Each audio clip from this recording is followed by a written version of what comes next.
per lembarnya. Itu. Tapi ada minimalnya nggak sih? Kalau dengan harga per lembar setinggi itu tuh ada minimalnya nggak? Kita harus beli berapa lembar gitu? Kalau di Santara tuh bebas. Kalau di platform lain tuh suka ada minimal belinya gitu, kayak lipatan 1 juta misal.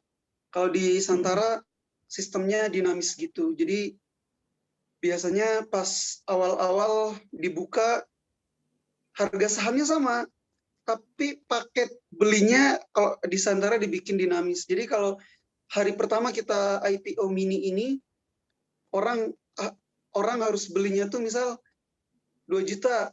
2 juta dapat 2.000 lembar saham kan. Nah, kalau udah seminggu, paket pembeliannya jadi turun, bisa 1,5 juta. Dapat lembar sahamnya 1.500. Jadi harga sahamnya sama. Cuma kalau di Santara tuh paket membelinya dia berkurang gitu. Sampai orang tuh bisa membeli saham 200.000 untuk mendapatkan 20 lembar saham gitu ya. Jika memang 200 lembar saham, jika memang harga sahamnya 1 lembarnya 1.000. Jadi gitu.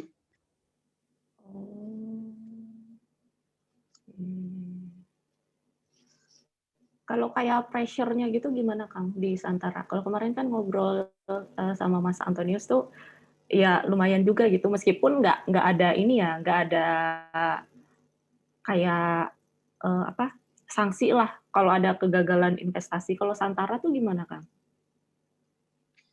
Iya, sebenarnya kalau di Santara ini kan intinya ini kan kita jual beli saham gitu ya. Jadi secara kaidahnya kan kalau udah jual beli saham itu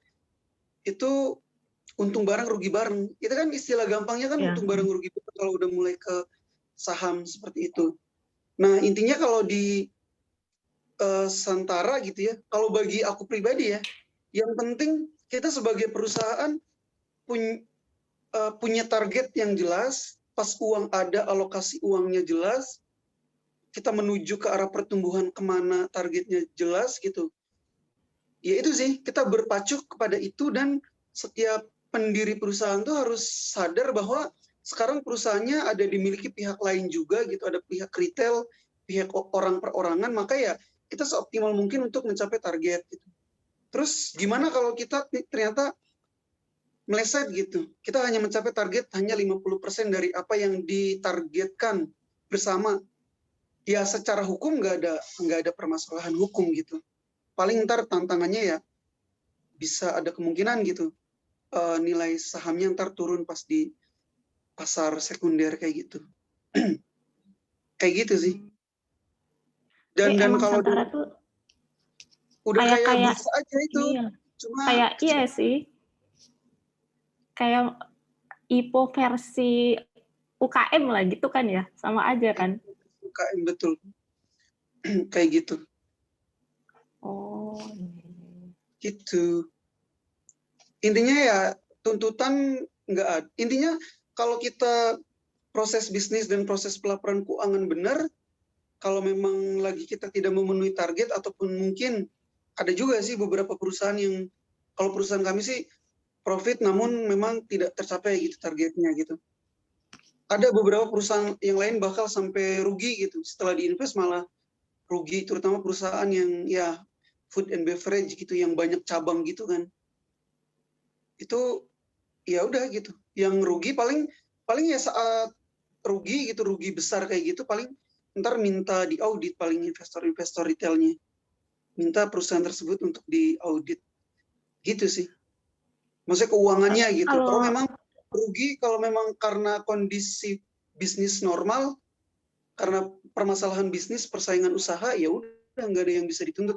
Tapi kalau seseorang rugi pas diaudit ternyata laporan keuangannya ada uang-uang yang tidak jelas atau bermasalah, ya dia bisa dipermasalahkan gitu atas pelaporan keuangan ya. Bukan karena ruginya, tapi karena pelaporan keuangannya yang tidak baik seperti itu. Nah, tapi gitu. peluang kemungkinan untuk digoreng-goreng kecil ya berarti Kang. Kalau di Santara kan kalau di saham biasa tuh Kecil sih. ya biasalah gitu. Kalau Ya, Santara kayaknya ya. total marketnya kan emang dikit gitu ya. Walaupun bisa jadi ke depan. Karena kan ntar juga kan kayak ada apa Mirai aset kayak gitu. Itu kan akan ngebuat crowdfunding juga. Jadi ntar teh rame ntar teh. Terus beberapa apa investment management gitu kayak Mirai Asset Management apa terus Sinarmas. Ini udah pada mulai mereka udah ngebuat crowdfunding. Kayaknya mungkin awal tahun pada launching gitu. Jadi ntar teh rame. Mungkin kalau udah rame kayak gitu bisa jadi ntar ada yang menggoreng gitu. Jadi kalau udah pemain besar sih bisa jadi ya. Iya bisa jadi kayak gitu. Oke. Seru nih, seru. Ini coba. Ya udah apa? Saya pada kenalan dulu aja. Pengen tahu iya, juga boleh. Teman-teman ini. Mbak Ria, mohon izin. Oh, kamu mau belajar nyusun. Oke, mantap Mbak Ria. Saya Ria, domisili di Jaktim, sudah 5 tahun jadi praktisi, namun lagi prepare buat bikin usaha sendiri. Sementara udah jalan, tapi non-profit, baru uji coba, tapi udah jalan praktek. Berharap dengan ikut kuliah Kang Ade, ide makin ada pencerahan untuk menetapkan perencanaannya. Salam kenal. Siap, salam kenal Mbak Ria Mariana. Mungkin ini aja kali ya, sambil ngobrol-ngobrol dulu ya Kang ya sama yang lain. Iya. Boleh teman-teman yang udah gabung di sini sambil kita nunggu teman-teman yang lain, ada yang mau kenalan gak nih? Namanya siapa, domisili di mana, bisnisnya apa nih? Silahkan.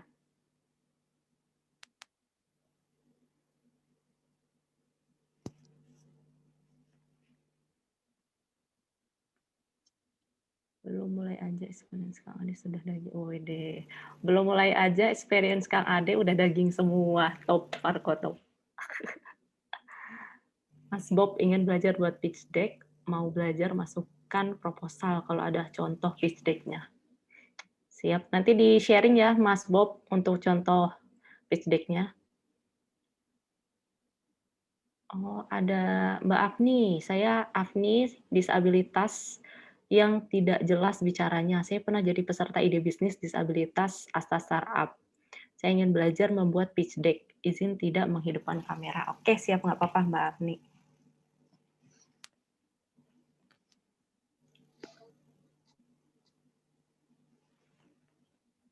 Ya itu ada apa materi sore ini dan template sangat sederhana juga sih teman-teman. Itu bisa di download gitu. Ya perlu aku sampaikan juga bahwa itu bukan sebuah contoh yang paling bagus ya. Namun memang intinya kelengkapannya tuh lengkap gitu. Tinggal bagaimana teman-teman membuat persiapan yang lebih detail gitu. Jadi gini, intinya kan ntar pas di pitch deck itu rata-rata pitch deck 10 halaman ya udah 10 halaman. Namun sebenarnya kan konten yang harus dijelaskan atau bahan-bahan laporan yang harus diinfokan tuh ada banyak sebenarnya. Nah, itu bisa pakai sistem apa hyperlink gitu kan. Jadi kan PowerPoint utama 10 halaman, ada beberapa file penunjang, misal mockup bisnis teman-teman, foto bisnis teman-teman atau apa yang terlalu padat jika semuanya ditampilkan di PowerPoint, itu kan bisa dibikin link gitu. Jadi pas di PowerPoint itu tinggal diklik, ntar tampil fotonya, entah videonya, seperti itu. Jadi memang benar pitch deck itu hanya seringnya 10 halaman, namun sebenarnya informasi yang dibutuhkan untuk disampaikan itu lebih banyak dan kadang ada pertanyaan yang tidak terduga, misal ngelihat neraca keuangan misal, itu kan jarang ya kita ngelihat di internet kayak pitch deck ada neraca keuangan, tapi itu sangat memungkinkan ditanyakan. Nah, itu disiapkan aja gitu. Makai tadi hyperlink gitu kita ngebuat neraca keuangan di Excel, di hyperlinkkan ke PowerPoint, tinggal diklik di PowerPoint kan bisa kebuka Excel-nya kayak gitu. Terus kalau udah selesai tinggal di close. Nah, gitu.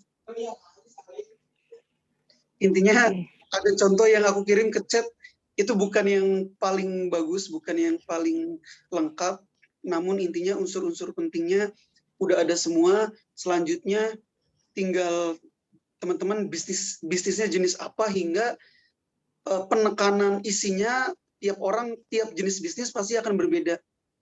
Seperti itu. Yang teknologi, yang non teknologi misal teman-teman berjualan baju atau apa yang memang masih offline dan lain sebagainya, tentunya ntar penekanan apa yang harus disampaikannya berbeda. Nah, itu ntar akan coba kita bahas juga.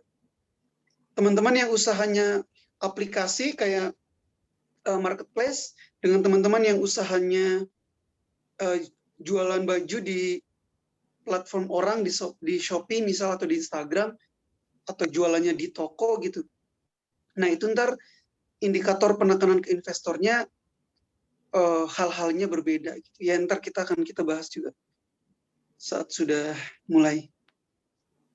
Oke, kalau gitu kita mulai aja kali ya. Sambil jalan mungkin nanti teman-teman nyusul di tengah-tengah. Oke. Nanti ada rekamannya juga sih gitu. Oke, teman-teman semua kita mulai ya. Bismillahirrahmanirrahim. Assalamualaikum warahmatullahi wabarakatuh. Semoga teman-teman sehat selalu di sore yang cerah ini ya semuanya. Terima kasih yang udah gabung di webinar kita. Memang ini salah satu rangkaian dari webinar dari kerjasama Astra Startup Community dengan Astra Ventura. Jadi memang di sini kita mau memberikan sharing dan insight lah untuk teman-teman yang punya niatan untuk mengembangkan bisnisnya ke level yang lebih tinggi dengan cara mencari investor. Nah, di sore hari ini kita akan belajar sharingan dari Kang Ade, karena beliau ini pernah mendapatkan pendanaan juga dari Santara, itu salah satu venture capital senilai 5 miliar. Nah, kita nanti akan sharing pengalamannya seperti apa, gimana caranya membuat pitch deck yang baik, secara teknisnya gimana, dan tips and tricks-nya juga seperti apa. Kang Ade ini alumni dari Astra Startup Challenge Batch 1 dan pernah menjadi ketua juga di komunitas kita. Dan beliau ini adalah CEO dari desainggris.com. Base-nya ada di Bandung ya, Kang ya? Iya. Oke. Nah, teman-teman ini terima kasih. Mungkin sebagian saya kenal sama teman-teman karena bagian dari Astra Startup Community juga. Tapi sebagian mungkin ada yang kita belum kenal ya.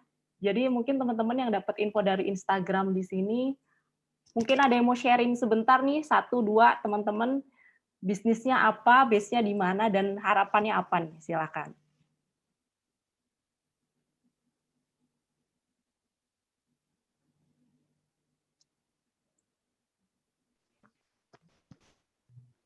Silakan Mas Bob. Oke, sorry yang nggak bisa nyalakan karena lagi ada kerjaan juga. Cuman ikut-ikutin pantau. Siap. Oke, ya mungkin saya bukan ada alumni dari alumni, tapi saya dapatnya informasi dari sosial media. Ya, kita berasal dari kota Batam. Ya, perbatasan Singapura lah kalau orang bilang. Gitu. Jadi saat kita lagi ini bangun di bidang startup, khusus di bidang jasa, tapi lebih ke laundry, car wash, barbershop sama salon. Gitu. Untuk point of sales-nya. Oh, siap. Ini harapannya apa nih Kang untuk ikut webinar kita sore hari ini? Iya, jadi apa nih?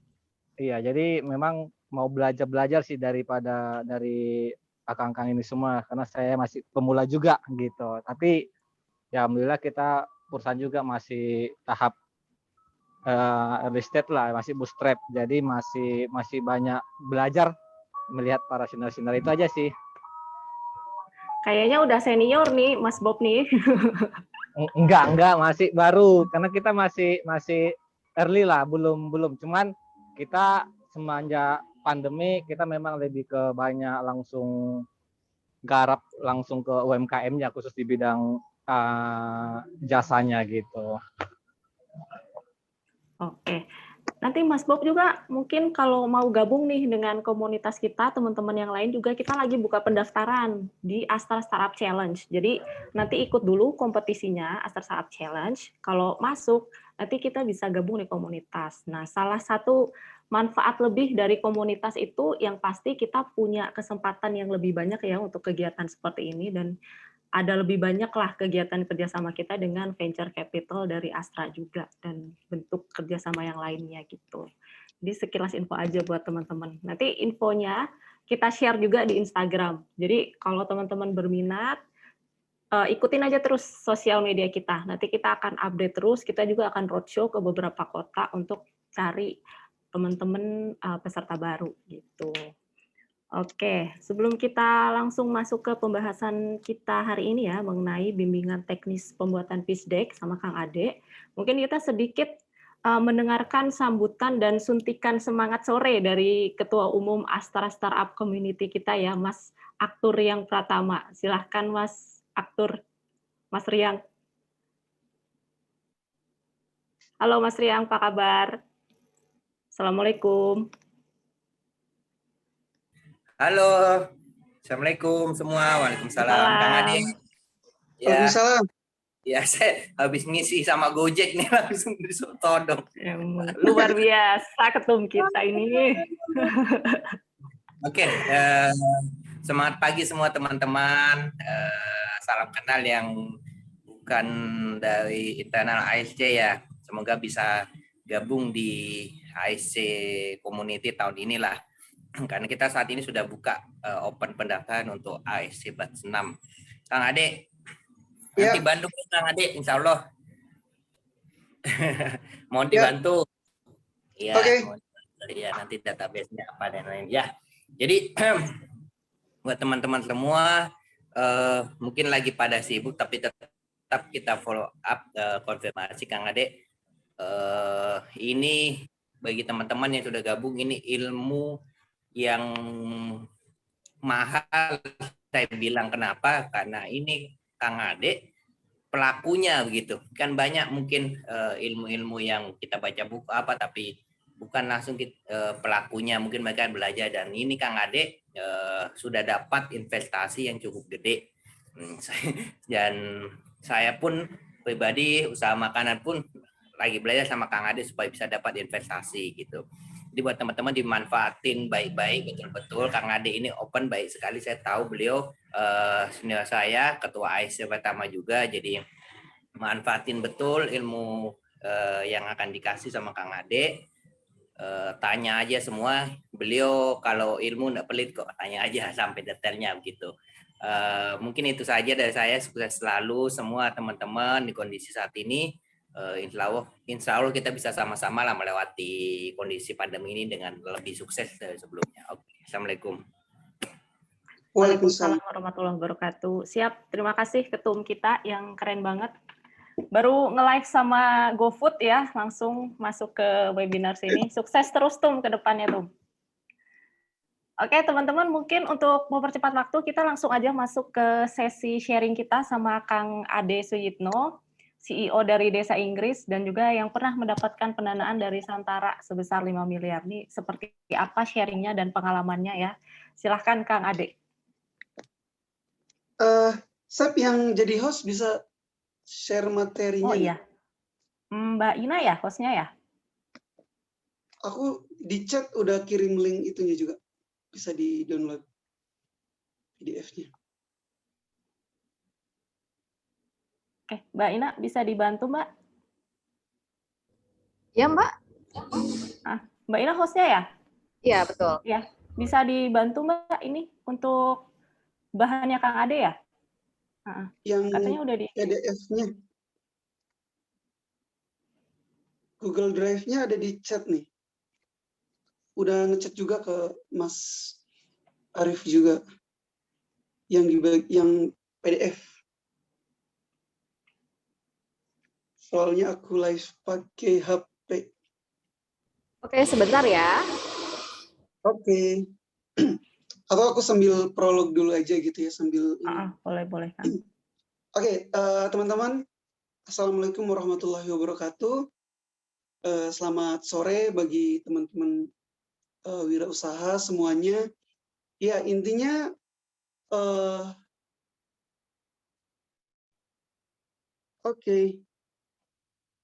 ya, intinya pada waktu tahap tertentu teman-teman ingin mengembangkan bisnis, dan saat teman-teman yakin gitu potensi bisnis ke depan yang ingin teman-teman raih itu bisa lebih tinggi dan teman-teman membutuhkan dukungan untuk pertumbuhan usaha, berarti teman-teman udah waktunya untuk ya membuka kerjasama dengan pihak lain atau membuka kerjasama dengan investor.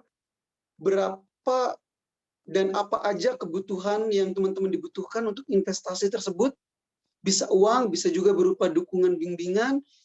Setelah itu berapa saham yang akan diberikan ke pihak lain. Selanjutnya ya teman-teman harus membuat pitch deck dan laporan-laporan pendukung di mana seluruh hal ini akan dipresentasikan kepada investor, dan hal ini umum ya. Mungkin kalau zaman dulu kan istilahnya proposal bisnis atau proposal pengembangan bisnis. Nah sekarang sih kalau ala-ala startup kan namanya pitch deck seperti itu.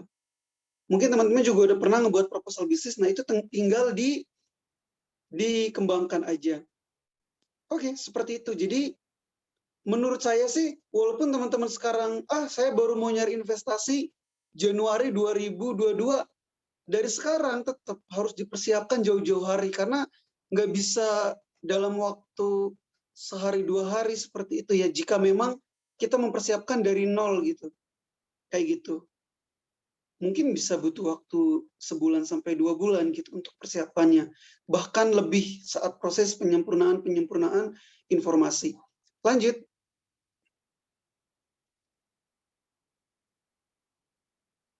Iya, ini poin-poin umum. Berikut poin-poin umum yang ada dalam pitch deck seperti itu.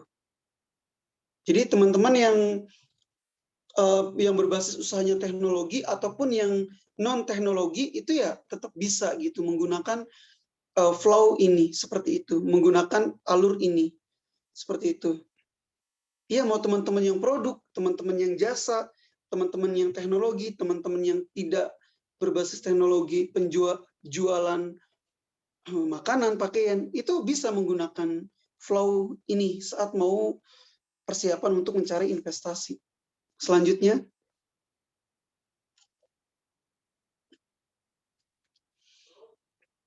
Nah, poin pertama banget kan dalam pitch deck itu atau proposal bisnis itu cover kan. Nah di cover tuh secara umum biasanya ada logo, ada nama perusahaan teman-teman di sini, dan ada one-liner description. One-liner description ini bisa terkait value, bisa tagline seperti itu, kayak gitu. Nah karena ini mungkin ntar di materi tidak ada, teman-teman bisa sambil ikut nyatet juga sendiri. Jadi teman-teman di sini pasti ada pertanyaan nih, bagaimana ngebuat one-liner description atau bagaimana ngebuat sebuah tagline misalnya seperti itu. Kan kalau di perusahaan-perusahaan suka ada seperti itu. Nah, contohnya di sini misal Airbnb gitu. Airbnb itu sejenis perusahaan startup yang menyediakan membuat orang gitu yang punya kamar kosong di rumahnya tuh bisa disewa gitu sama turis lokal ataupun turis internasional gitu. Itu Airbnb pas awal-awal ya dia covernya seperti ini, pitch deck-nya, dan dia one-liner description-nya dia nulis Airbnb itu nama usahanya teman-teman.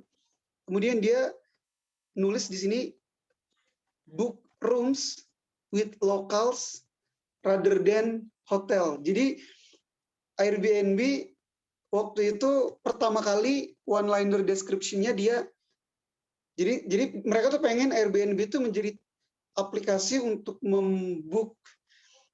membooking gitu ya, penginapan dari orang-orang lokal, dari rumah atau kamar-kamar orang lokal dibanding dari hotel seperti itu.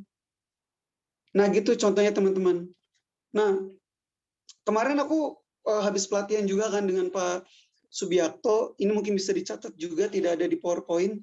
Pak Subiakto itu salah satu ya maksudnya praktisi branding yang bisa disebut paling senior di Indonesia sekarang yang masih aktif memberikan pelatihan-pelatihan gitu.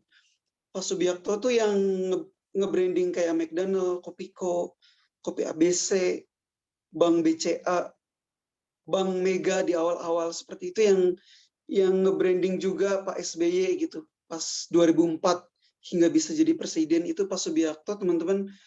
Nah, aku belajar juga sama beliau. Ya intinya kalau menurut beliau itu saat teman-teman ingin ngebuat one-liner description atau tagline atau ya intinya satu kalimat yang merepresentasikan bisnis teman-teman seperti itu, beliau sih ngebuat rumus sederhananya gini. Dalam satu kalimat itu harus ada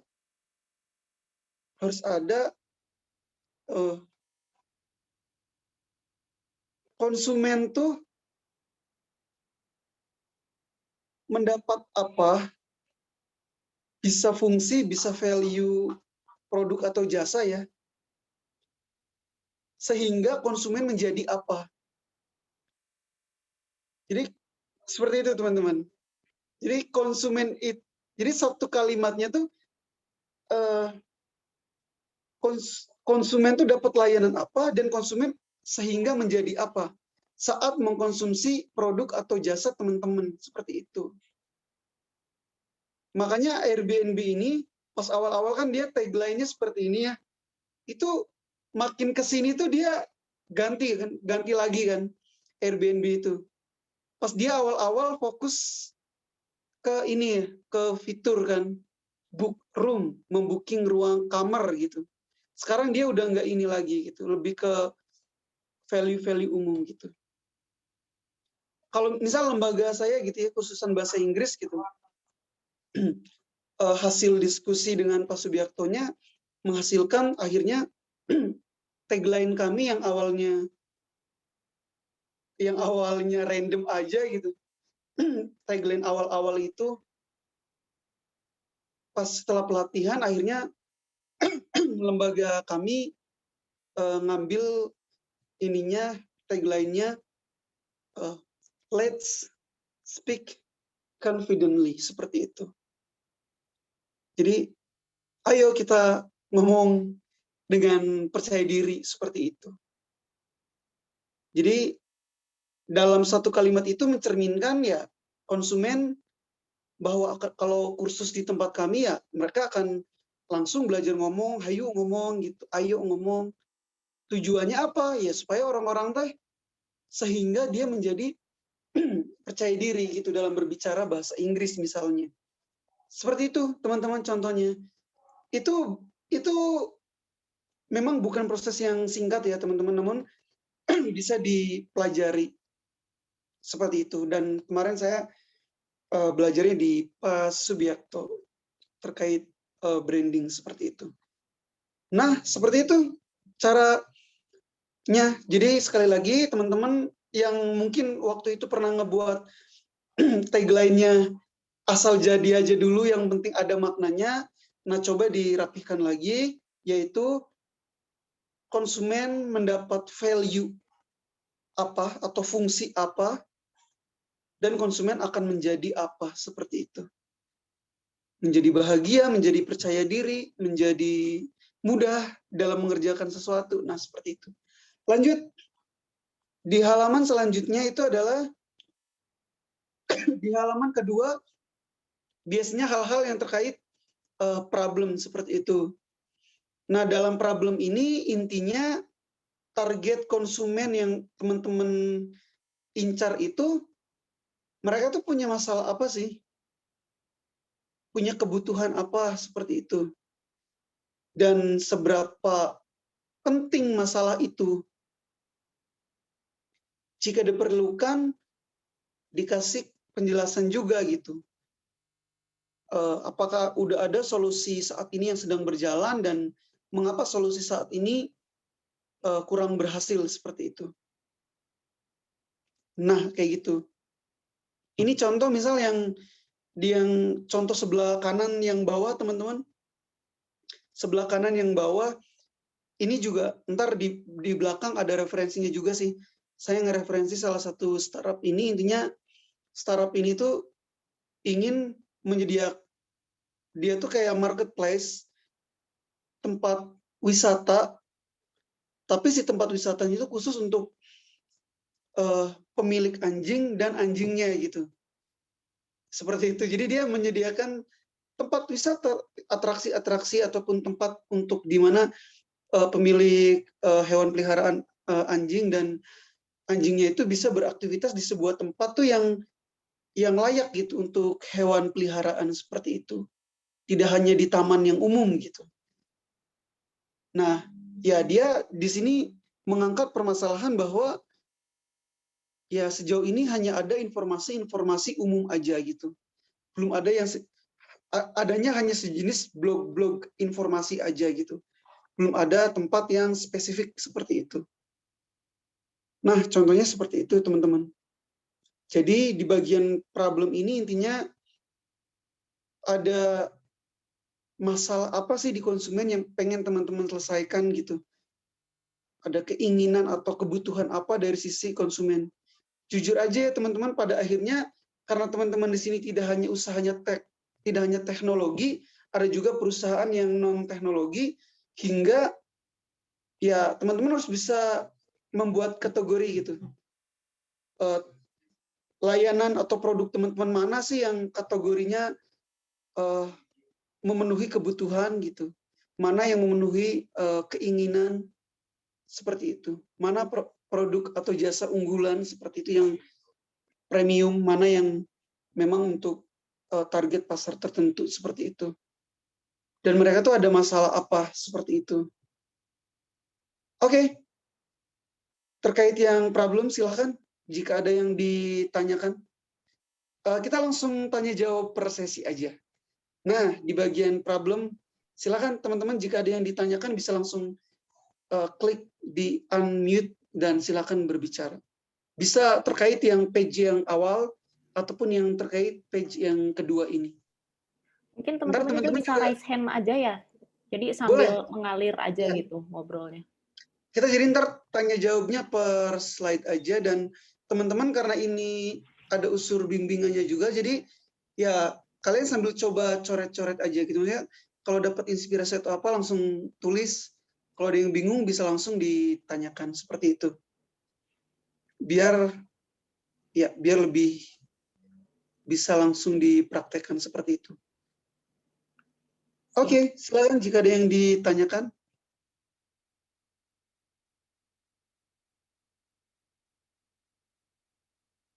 Ini di kolom chat ada yang bertanya juga sih Kang, mau sambil dibahas juga nggak? Dijawab dari chat. Iya. Pertanyaannya umum ya? Lanjut atau nanti satu dulu slide aja lagi. Ya, lanjut satu slide lagi dulu aja. Itu pertanyaannya pertanyaan umum soalnya. Lanjut. Oke.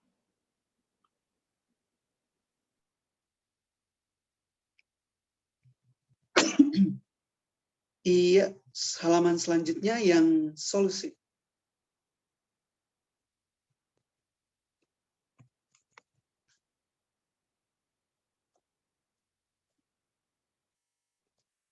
Ya, host bantu di next slide.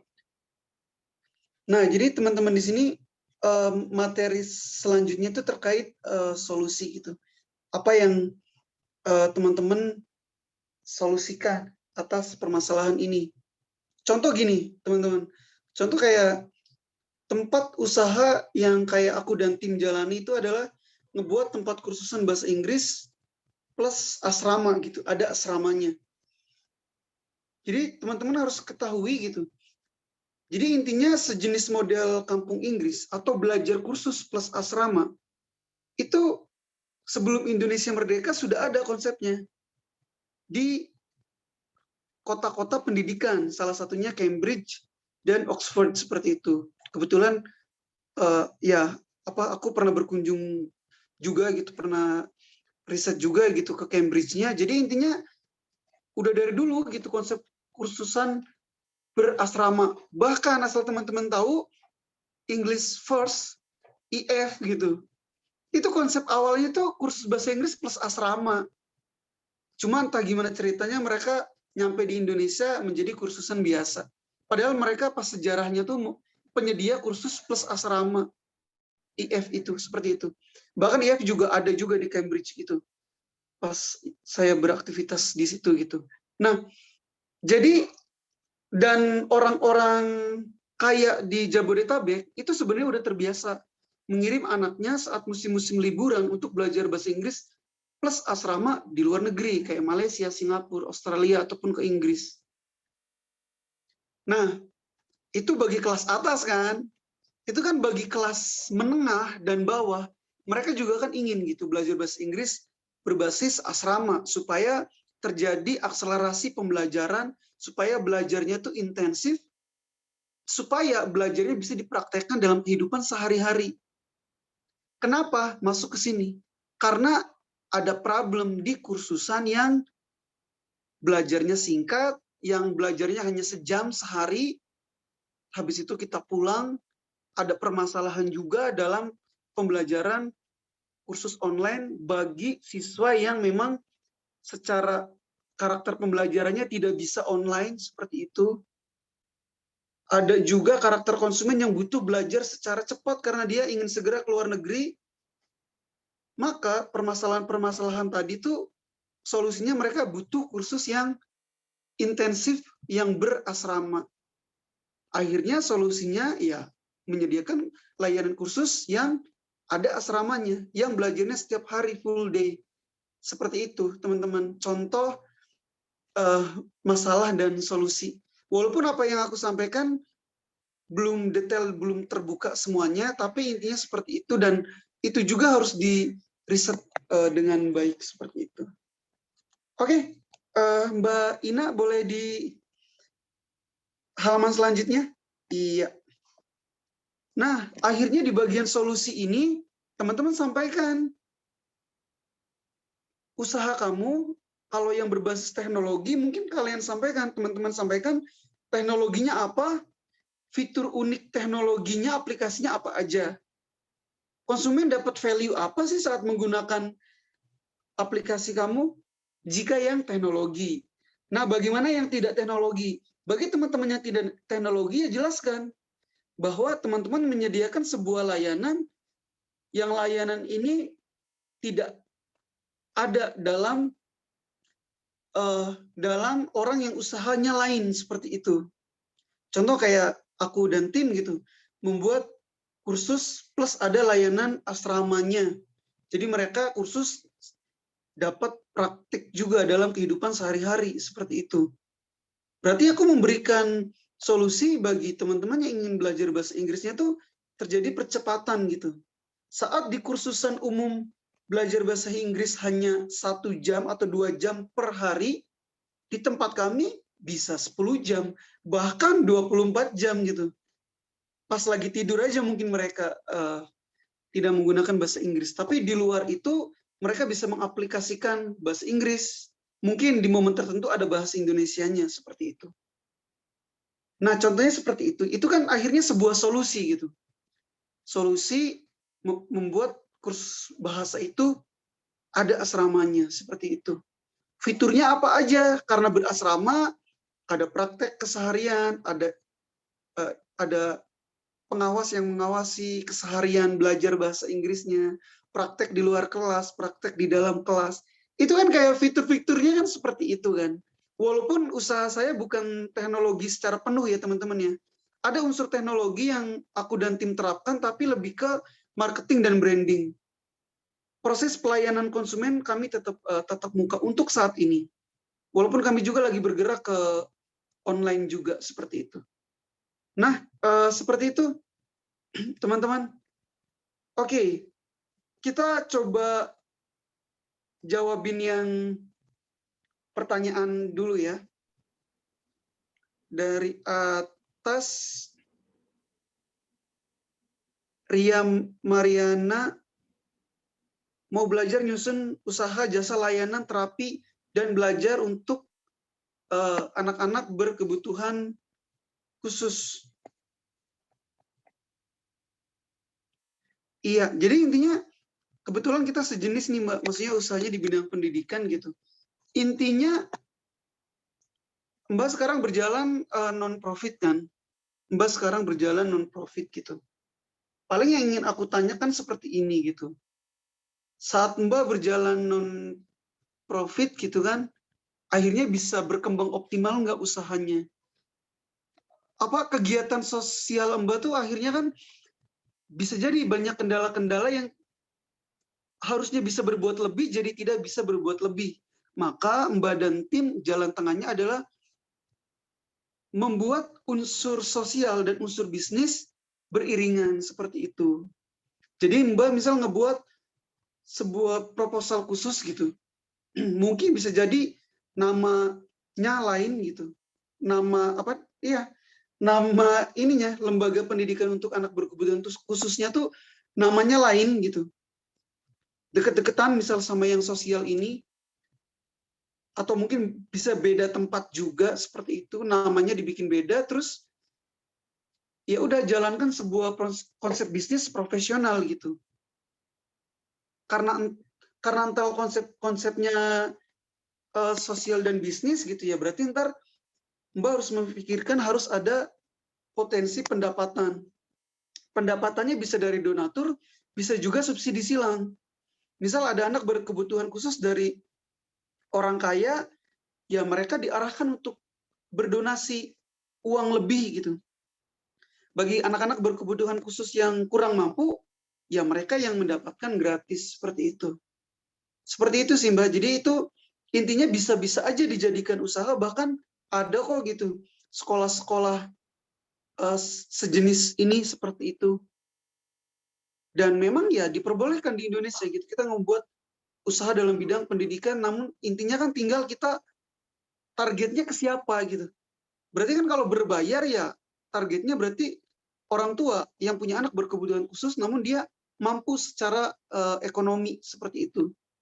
Ada kok kayak full day untuk anak berkebutuhan khusus seperti itu dan itu berbayar gitu. Ada biaya jasanya dan itu tidak apa-apa gitu. Tinggal targetnya ke siapa kan Mbak? Maksudnya yang yayasan yang gratis targetnya ke siapa kan? Kalau yang berbayar targetnya ke siapa, dan pas Mbak ingin mulai berbisnis, ya disitulah seninya ntar. Kalau lagi membuat gratis kan banyak nih yang mau peserta kursusnya. Saat berbayar, disitulah tantangannya. Gimana membuat orang teh mau datang ke kita dan berbayar seperti itu. Tentunya prinsip-prinsip bisnis mulai masuk di situ. Kita langkahnya apa aja? Langkah awal ya kita target siapa, kita menarget siapa, orang tua yang jenis seperti apa, itu ntar ada materinya di halaman targeting seperti itu. Lanjut, Afni, saya disabilitas yang tidak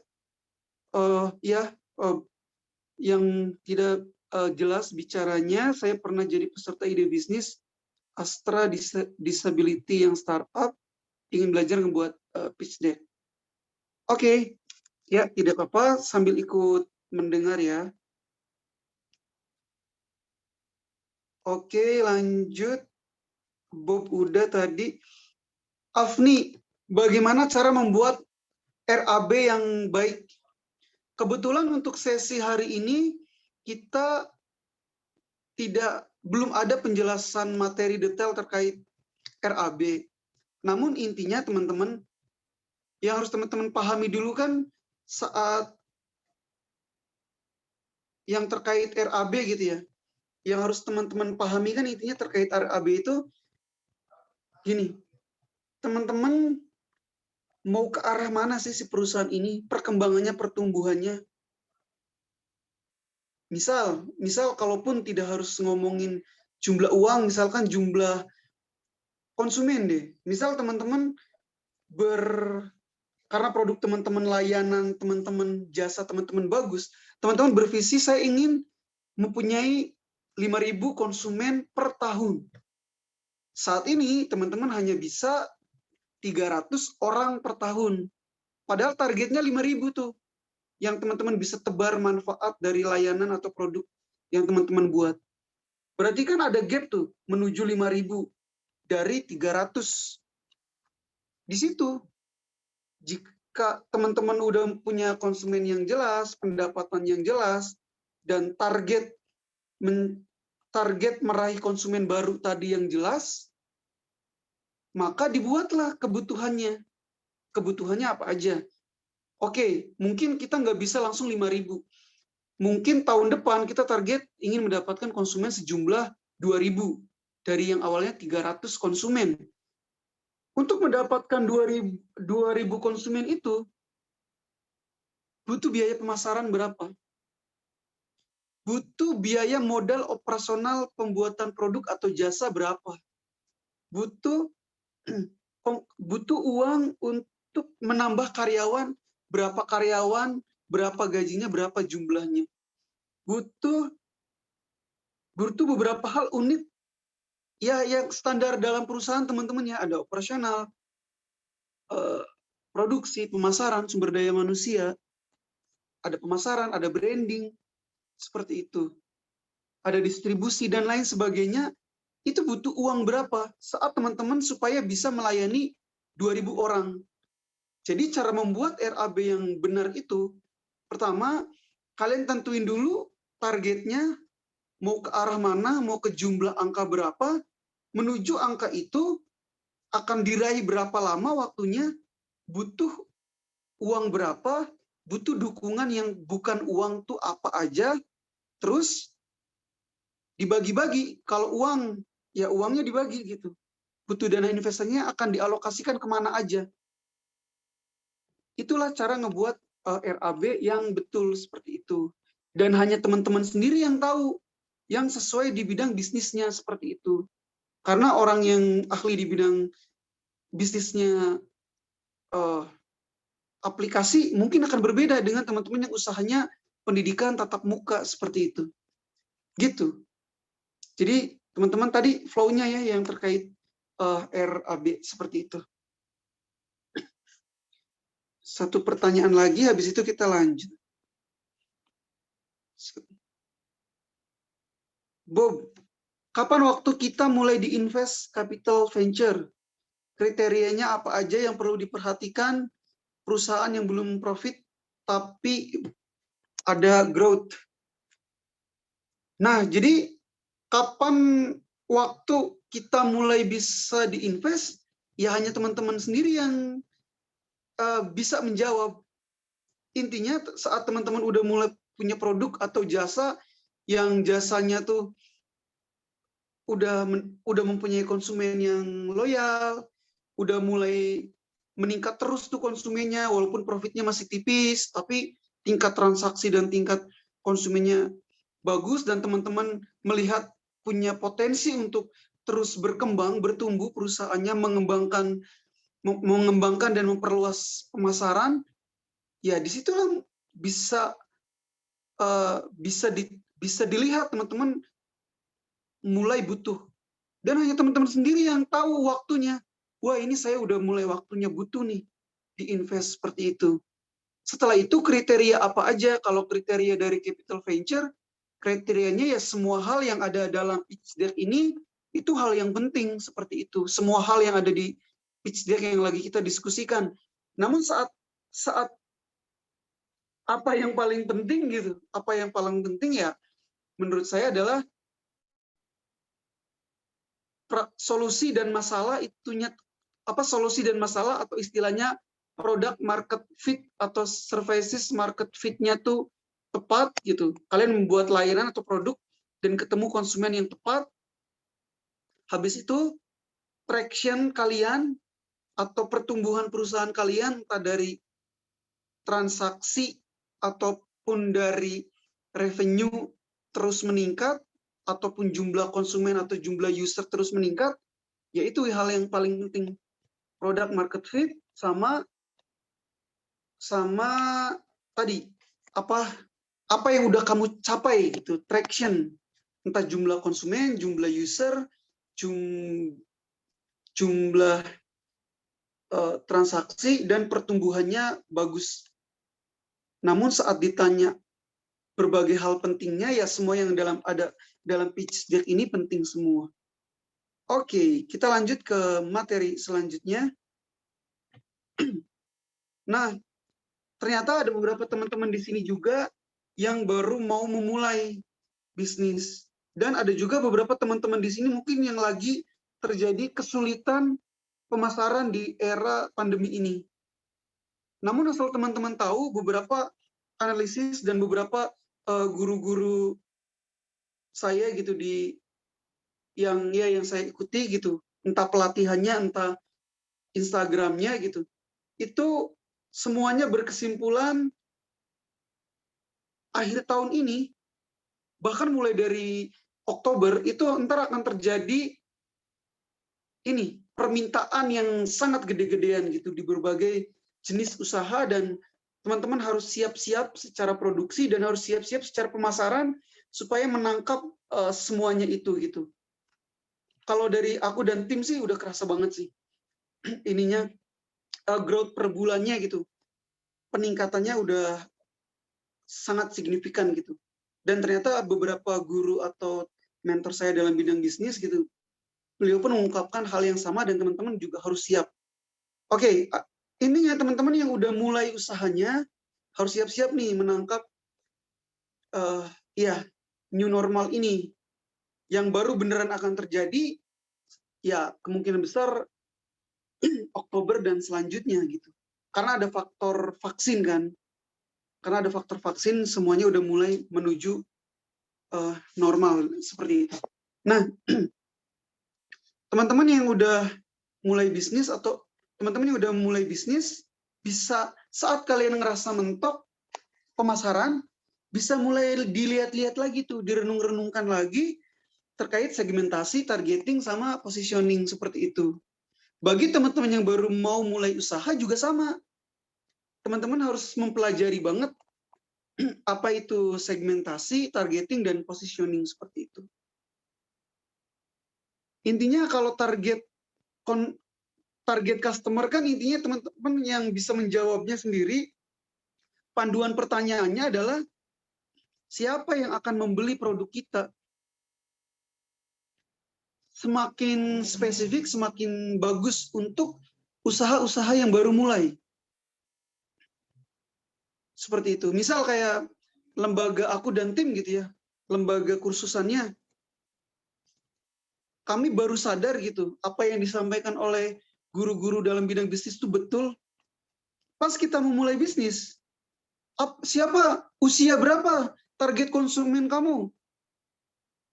Usia 15 tahun sampai 40 tahun. Itu kan seolah-olah semakin banyak rentang usia target konsumen, seolah-olah kan kayak makin bagus. Pas awal-awal usaha ya, ternyata makin kesini aku makin ngerti beberapa guru dalam bidang bisnis berbicara untuk usaha awal-awal yang modalnya terbatas, yang strategi dan pengalamannya terbatas. Mending target konsumen itu spesifik dulu. Itu kami baru menyadari setelah 3 tahun usaha berjalan, yang tadinya kita menargetkan rentang usia itu hampir 25 tahun, 25 tahun usia itu yang kita jadikan target usaha. Akhirnya sekarang apa coba? Kami malah makin sukses saat kami hanya menargetkan rentang 4 tahun saja. Jadi dulunya kami menargetkan 25 tahun usia sebagai calon konsumen, kenyataannya kami malah makin berkembang dan makin bertumbuh secara signifikan saat kami hanya menargetkan 4 tahun rentang usia saja sebagai calon konsumen. Dan itu kerasa banget efisiensi pemasaran, kerasa banget bahwa kita menguasai di jenis konsumen di angka tersebut. Seperti itu. Teman-teman sebentar.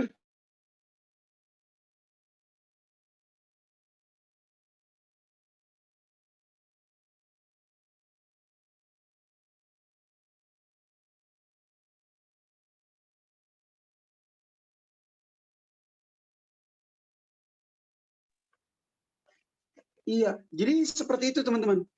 Boleh balik lagi, masih belum yang tadi. Ya, intinya ada penjelasan singkat di sini.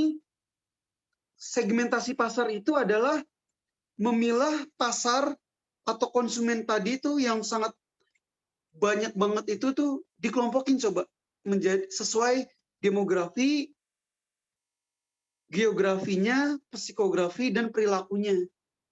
Habis dipilah-pilah, kalian tentukan, kalian mau memilih target konsumen yang cocok dengan produk dan jasa kalian. Pastikan si jenisnya tuh terus bertumbuh seperti itu. Dan mereka siap beli. Jangan meregerkan konsumen yang tidak punya daya beli seperti itu. Pilih konsumen yang punya daya beli seperti itu. Nah, ini harus teman-teman jawab. Lengkapnya teman-teman bisa googling atau ntar ada pelatihannya tersendiri gitu terkait hal ini. Intinya clue-clue ini kalau teman-teman coba ke Google, ntar akan terjawab berbagai halnya. Ntar teman-teman akan semakin mengerti bahwa, oh iya ya, jadi calon konsumen saya itu sebenarnya orang yang ada di Jabodetabek, yang usianya itu, usianya tuh adalah usia yang orang kantoran, orang 25 tahun sampai 35 tahun. Yang orangnya tuh ada di Jabodetabek, mereka tuh orang yang bekerja di kantoran, mereka tuh peduli dengan gaya hidup sehat. Nah, kayak gitu. Teman-teman tuh harus bisa menentukan seperti itu, sedetail mungkin. Dan itu kerasa banget sih bagi aku pribadi, saat kita makin spesifik gitu mengincar konsumen, pemasaran jadi lebih murah, tingkat closing jadi lebih tinggi, pendapatan jadi lebih tinggi, gitu, pertumbuhan usaha jadi lebih stabil seperti itu. Karena kita tidak serampangan menarget semua jenis konsumen dan semua jenis usia seperti itu. Oke, lanjut ke halaman selanjutnya.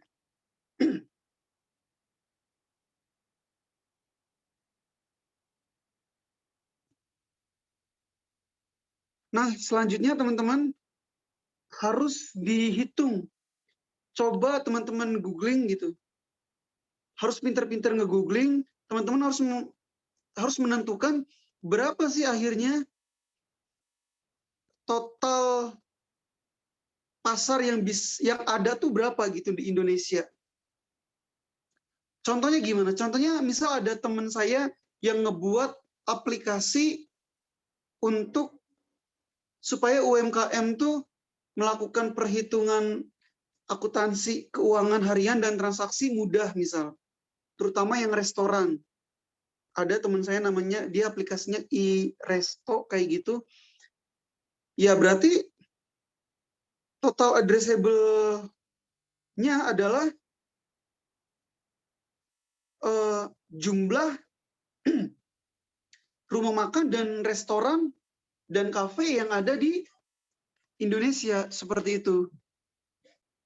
Total addressable market-nya jika memang target usaha kita menggunakan aplikasi dan bisa digunakan dari seluruh Indonesia seperti itu. Dan kita mau target Indonesia dulu.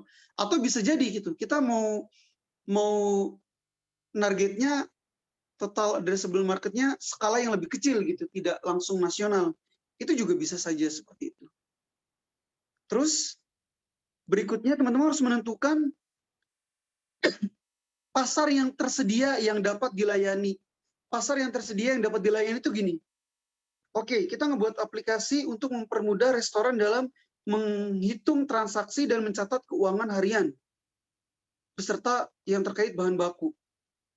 Karena ini berbasis online dan teknologi, berarti pasar yang tersedia yang dapat dilayani itu misalnya gini, misalnya total addressable market-nya itu adalah seluruh kafe dan restoran yang ada di Indonesia itu, misal jumlahnya ada 20 juta yang ada di Indonesia gitu. 20 juta. Ini yang fokus nih, usaha-usaha yang terkait restoran, rumah makan dan kafe seperti itu misalnya. Karena kita usahanya ingin ngebantu tadi usaha-usaha tadi berbasis teknologi, maka kita harus memperkirakan lagi nih dari 20 juta usaha rumah makan, restoran, dan kafe di Indonesia, itu berapa persen UMKM yang skalanya sangat kecil gitu, berapa persen yang skalanya menengah, dan berapa persen yang skalanya besar. Jika jumlah skalanya yang kecil tadi jumlahnya 10 juta, berarti 20 juta dikurangi 10 juta, tinggal 10 juta sisa. Ternyata berdasarkan pendapat teman-teman, rumah makan, restoran atau kafe yang usahanya skalanya kecil tadi itu kayaknya sulit deh. Mereka pun belum menggunakan teknologi misal. Teknologi di sini misal kayak sudah kasirnya udah menggunakan komputer atau menggunakan HP dalam pencatatan misalnya. Ternyata yang skala kecil tidak memungkinkan dulu nih untuk 2 tahun 3 tahun ke depan. Dikurangi tuh dari total addressable market yang 20 juta, jadi berkurang jumlahnya tinggal 10 juta. Setelah itu ada berapa persen tuh pasar yang bisa realistis dicapai dalam jangka pendek dan menengah oleh perusahaan teman-teman. Misal teman-teman target penggunanya tahun pertama hanya 50.000 dulu aja. Ya sampaikan 50.000, atau dalam 3 tahun teman-teman target 500.000 misal pengguna. Ya sampaikan bahwa target teman-teman 500.000 seperti itu. Biasanya kalau teman-teman usahanya yang startup gitu, itu biasanya jumlah tadi yang aku infokan tadi, misal total addressable market 20 juta, pasar yang tersedia dapat dilayani 10 juta misalnya. Ternyata serviceable marketnya 500.000 dalam 3 tahun, itu biasanya dikali sama jumlah uang. Jumlah uang transaksi layanan-layanan terkait aplikasi membantu usaha kafe tadi. Misal perusahaan-perusahaan yang berbasis restoran tadi itu sudah menggunakan aplikasi-aplikasi digital gitu untuk membantu usahanya. Biasanya tuh biaya layanannya setahun tuh 1 juta misal. Ya udah jumlah angka tadi tinggal dikalikan 1 juta seperti itu. Oke, ada yang bertanya terkait Samsung ini. Indikator yang tepat dalam menentukan masing-masing itu apa Samsung? Ya, indikatornya intinya tadi contohnya. Indikatornya ya tiap jenis usaha beda. Intinya indikatornya kalau TAM itu skala yang sangat luasnya, SAM itu bagian dari TAM gitu. SOM itu lebih kecilnya lagi dari SAM. Contohnya tadi, TAM itu data pengusaha atau usaha restoran, rumah makan, dan kafe di Indonesia. Itu TAM. Jumlahnya 20 juta, mereka biasa mentransaksikan 1 juta untuk layanan akuntansi misalnya yang berbasis digital. Ya udah, 20 juta kali 1 juta itu total market yang sangat besarnya gitu. Nah, ternyata kalian pengen menarget usahanya yang kelas menengah, restorannya yang kelas menengah, dan restoran itu yang udah familiar dengan teknologi. Ternyata jumlahnya hanya 10 juta. Dari 10 juta tadi, tim kamu pengen menarget dalam 3 tahun dapat melayani atau digunakan aplikasinya oleh 500.000 orang. Jadi indikatornya kalau TAM itu skala yang keseluruhannya, misal se-Indonesia, SAM itu dari yang seluruh Indonesia tadi dibikin kategori pemisah gitu. Kalian mau pakai indikator apa? Indikatornya demografi, geografis, mau pakai kategorinya usia, kategorinya kemampuan menggunakan teknologi, latar belakang pendidikan. Makanya tadi di halaman selanjutnya, sebelumnya tadi itu penting. Kalian targetnya tuh siapa gitu. Segmen konsumen yang kalian pilih apa, target konsumennya siapa. Makanya halaman sebelumnya tadi itu penting harus kalian cermati karena akan berlanjut dalam penentuan TAM Samsung ini.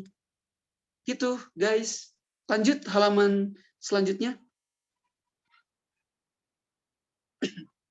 Nah, selanjutnya teman-teman juga, oke, Gigi, terima kasih juga sudah bertanya. Mungkin itu juga jadi keresahan teman-teman yang lain. Oke, lanjut. Selanjutnya teman-teman harus menampilkan peta kompetisi. Siapa pesaing langsung, ada juga pesaing yang tidak langsung. Terus apa perbedaan perusahaan teman-teman? Apa keunggulan perusahaan teman-teman dibanding perusahaan lain? Apakah kecepatan layanan, apakah harga, apakah kuantitas produk atau jasa atau layanannya? Seperti itu harus ditentukan. Dan itu ya hanya teman-teman yang bisa menentukan sendiri. Kalian mau mengambil keunggulan apa? Contoh misal lembaga aku dan tim gitu. Kursusan bahasa Inggrisnya keunggulannya jumlah jam. Saat kursusan pada umumnya hanya memberikan kursus dalam 1 minggu itu hanya 2 jam, kursusan pada umumnya, kursusan kami bisa memberikan kursus sampai 30 jam dalam seminggu. Kursusan lain memberikan kursusan lain yang kursusan internasional ya yang ada di Indonesia memberikan kursus itu 2-3 jam saja dalam 1 minggu. Kursusan aku dan tim bisa 30 jam dalam 1 minggu. Makanya yang aku kursusan gitu ya, walaupun dekat-dekatan gitu sama lembaga internasional, kita tetap kita mungkin bisa disebut lebih rame gitu. Kursusan bahasa Inggrisnya gitu dibanding kursusan yang dari internasional gitu. Kebayang kan? Kenapa? Karena kita ngemain positioning apa jumlah jam. Contohnya seperti itu. Nah, kalian ntar bisa ngebuat tabel-tabel kategori kayak gini. Harga misal, kecepatan layanan, jumlah jam. Nah, seperti itu.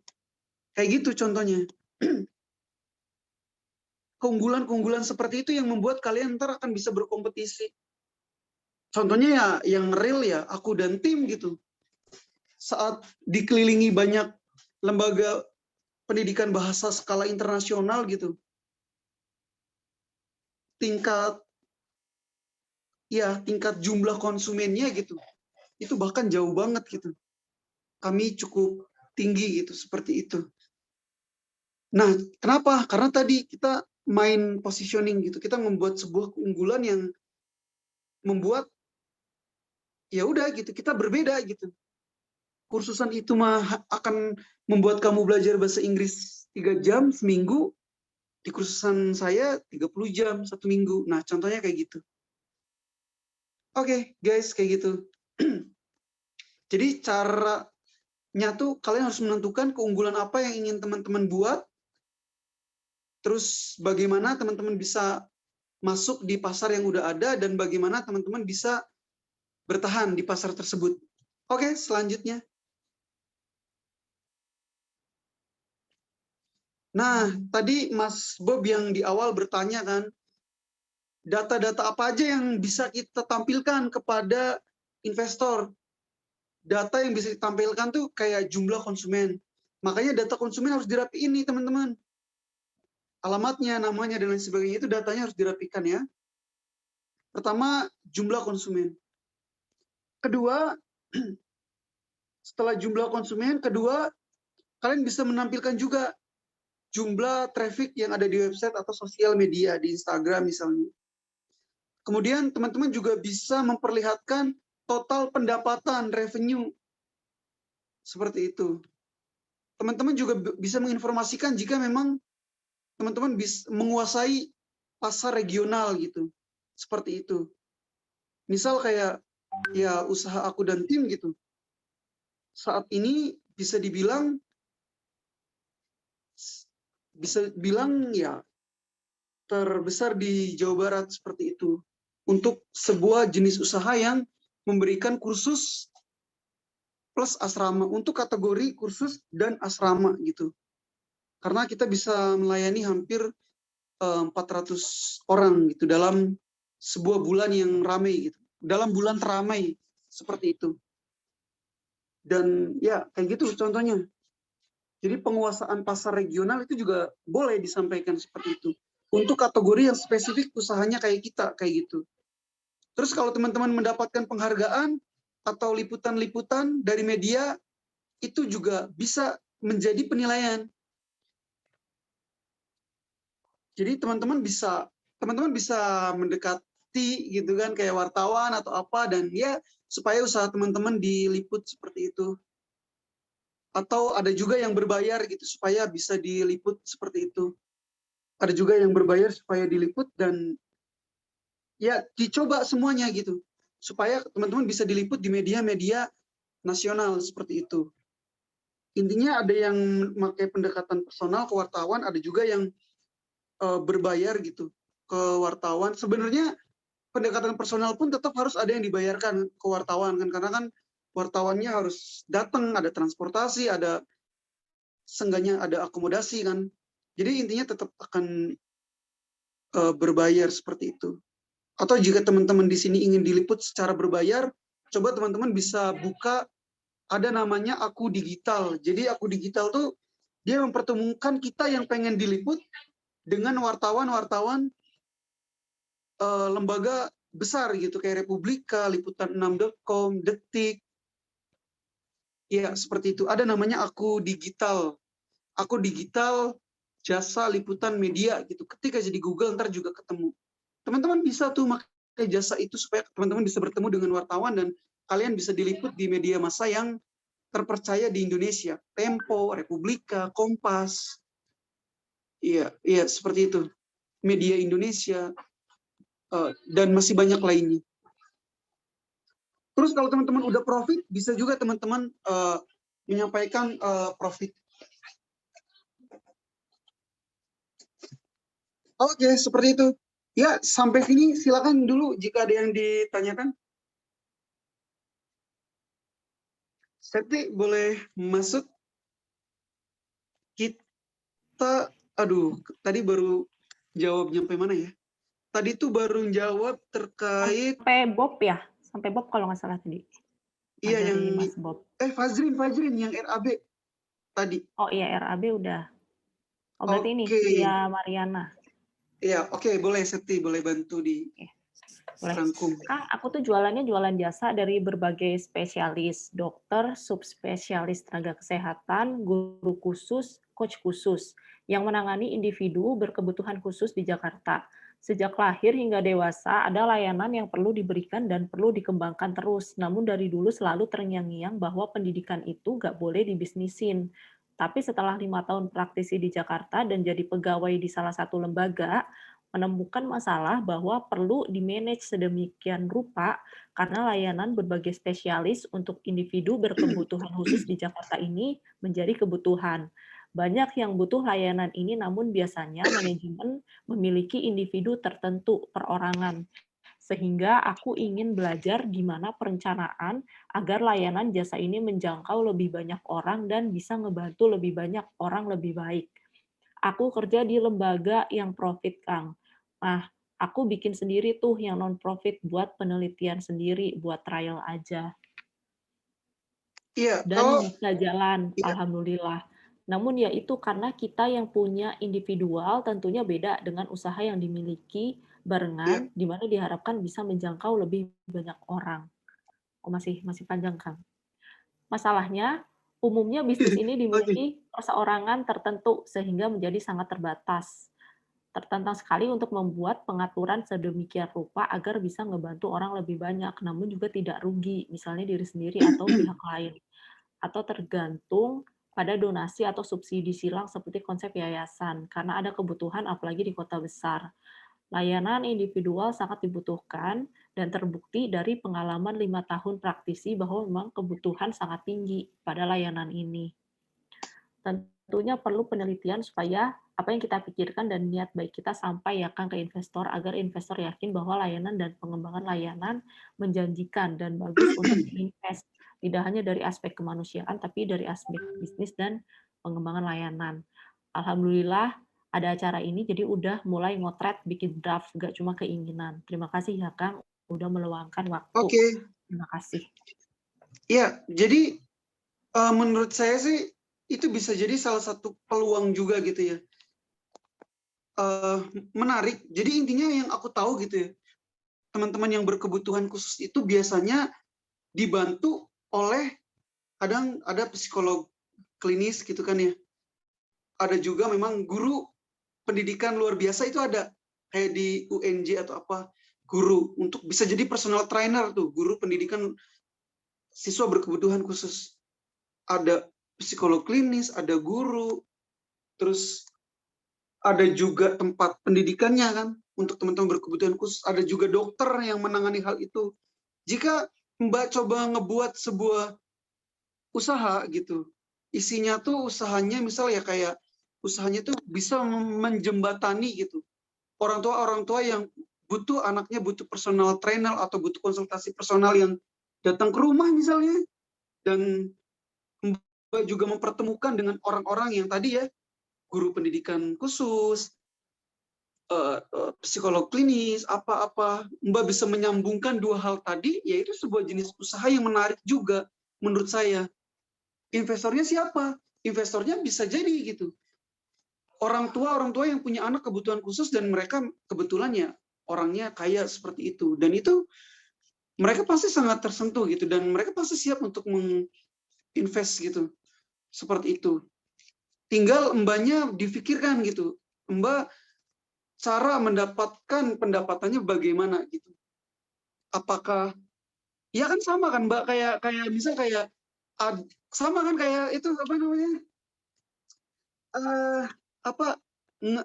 Ngeles SIN yang itu yang dapat investasi dari Astra Ventura itu kan, dia kan membuat di website, membuat list nama-nama guru. Calon konsumen datang ke websitenya dia, milih guru, udah latihan gitu. Entah latihan secara tatap muka ataupun latihan secara online. Sama, Mbak bisa ngebuat seperti itu. Coba aja buka aplikasi itu ya, apa ngelesin gitu. Itu anak-anak Astra Startup juga gitu.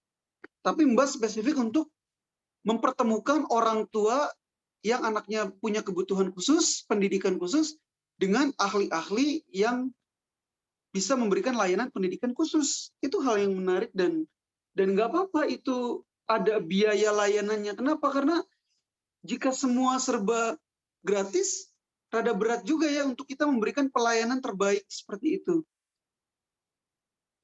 Kita bisa ngebuat berbayar, tapi berbayarnya misal rada murah, itu kan juga bisa gitu. Apa misal pengabdian kita misal kayak di sisi mananya gitu, memberikan konsultasi awal gratis, bisa gitu.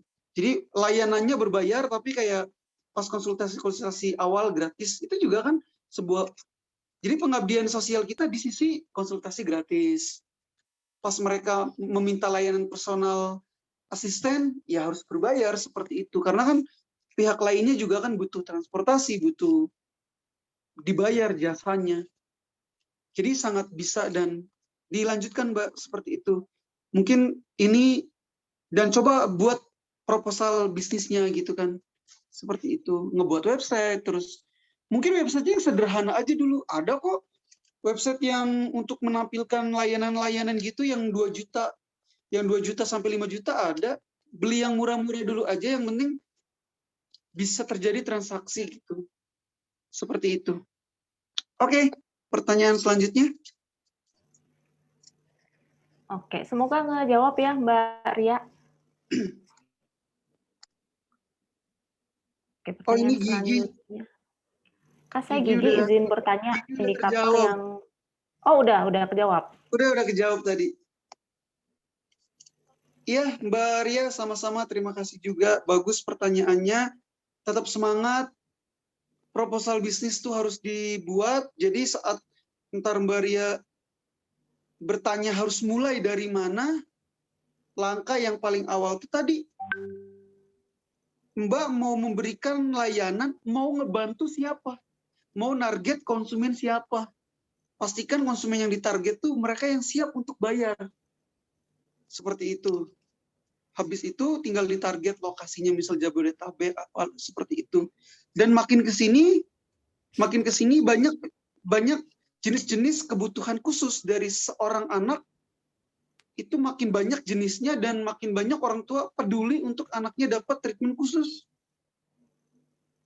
Itu kami juga sebagai lembaga kursus itu mendapat masukan banyak juga dari konsumen-konsumen yang berkebutuhan khusus tersebut, namun kami secara terbuka menjawab belum bisa melayani seperti itu, kayak gitu, belum bisa melayani yang adik-adik yang berkebutuhan khusus seperti itu. Untuk saat ini, untuk kedepannya kami juga mungkin akan mempertimbangkan juga seperti itu. Intinya itu potensi yang bagus, tinggal langkah pertama buat proposal. Saat membuat proposal pertama kali, Mbak harus menentukan Mbak mau membuat layanan yang akan membantu siapa yang akan terbantu, siapa yang membuat keputusannya, dan pastikan dia siap untuk membayar jasa seperti itu. Habis itu baru dia dibuat proposal secara umum. Tapi langkah awalnya tadi harus terjawab. Lanjut halaman selanjutnya. Oke.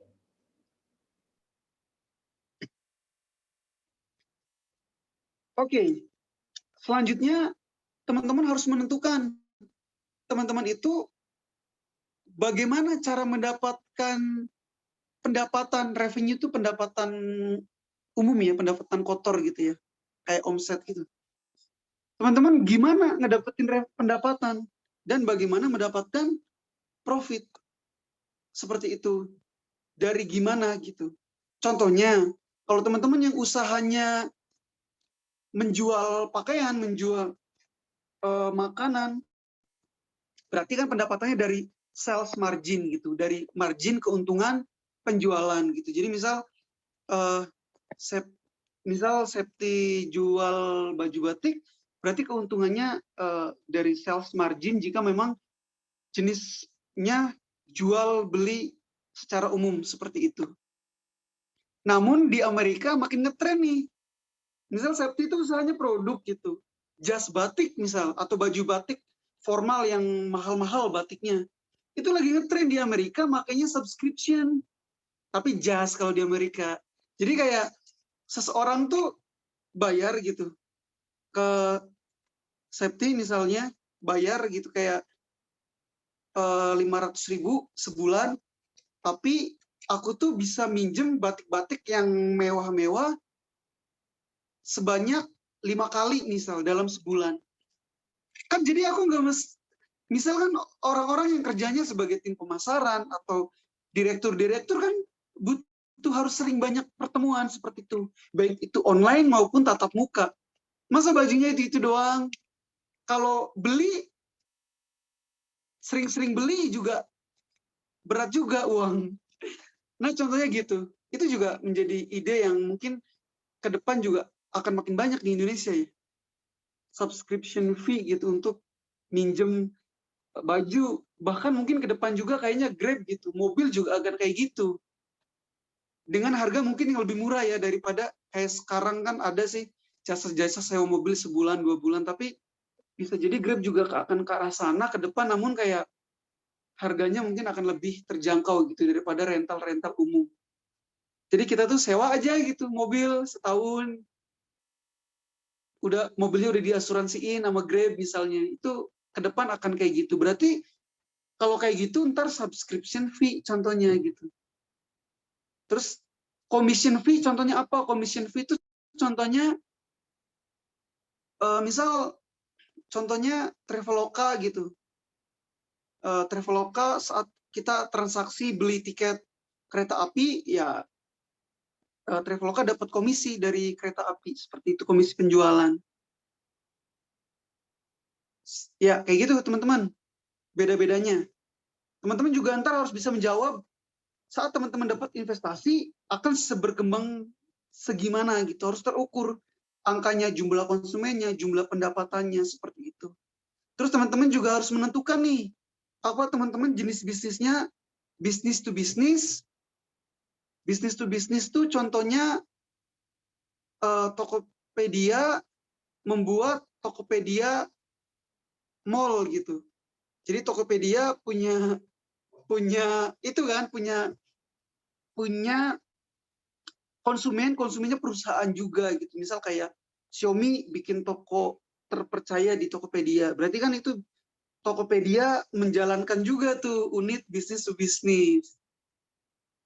Ntar ada yang bisnis to customer gitu ya. Contohnya mungkin ya kayak kami di sini gitu. Kursusan, punya tim, melayani ke konsumen seperti itu. Langsung konsumen perorangan. Ada juga customer to customer. Contohnya, jadi kalau di Tokopedia menyelenggarakan juga unit usaha yang customer to customer apa? Ada perorangan gitu yang buat toko ini di Tokopedia dibeli produknya sama perorangan juga gitu. Jadi sebenarnya kayak Tokopedia kayak gitu dia jenis bisnisnya tuh banyak banget gitu. Ada bisnis to bisnis, bahkan Tokopedia juga ada bisnis to government juga kemarin kayak mendapat pelatihan prakerja dan lain sebagainya kayak gitu. Jadi gitu. Nah, bagi kita yang bisnisnya masih kecil, fokus 1 atau 2 hal aja Kang dulu. Ade, Jadi misal punten ya, mau ngingetin aja, ini waktu kita kayaknya sekitar 5-10 menit lagi sih bisa. oke, Jadi minta tolong dipercepat aja. Nanti kalau misalnya ada siap. materi yang belum kena, bisa nanti sharing kontaknya Kang Ade atau kita ngasih sesi tambahan aja di Instagram gitu. Soalnya Oke, maghrib juga.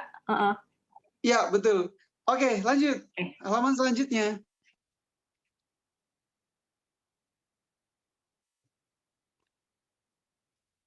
Iya, mohon dibantu Mbak Ina. Halaman selanjutnya itu membahas, halaman selanjutnya itu membahas milestone.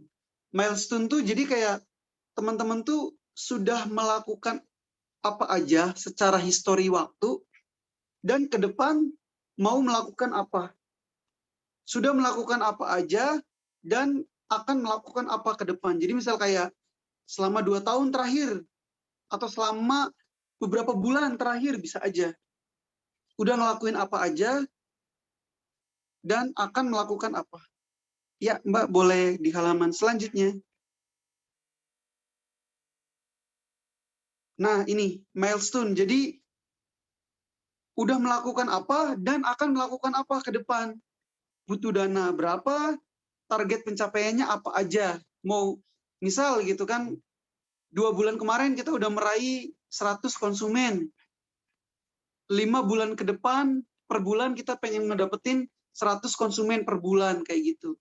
Itu butuh dana apa, butuh apa aja, diinfokan. Apa yang telah dilakukan dan apa yang akan ditargetkan ke depan. Selanjutnya, halaman selanjutnya.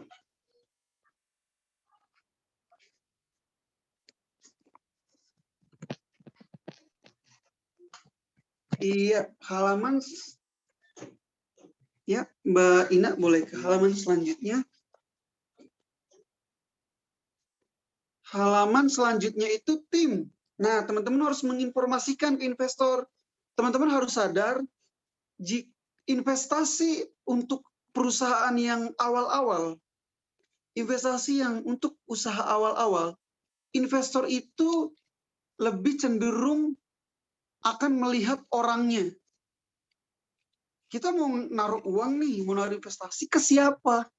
Makanya teman-teman harus diinformasikan dengan jelas siapa aja tim intinya, mereka posisinya apa, keterampilan utamanya apa aja, mereka pengalaman kerja atau pengalaman waktu studinya bagaimana.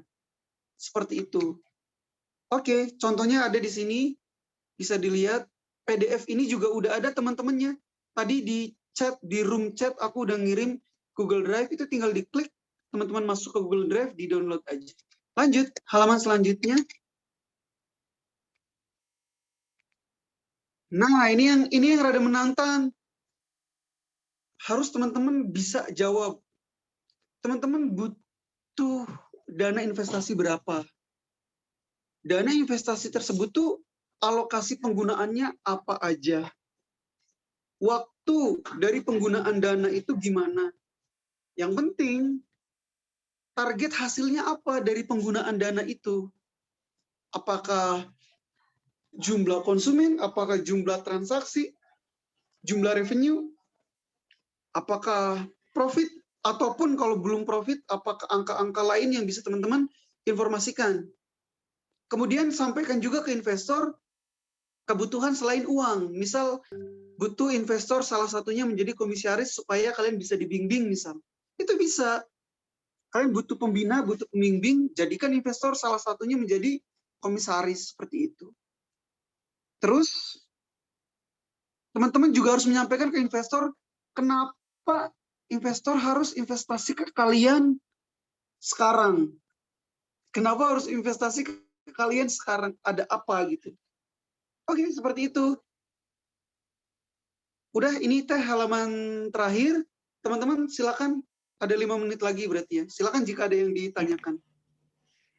Ini dari Mbak Maria, ternyata selain perlu pasar, kita juga perlu tim.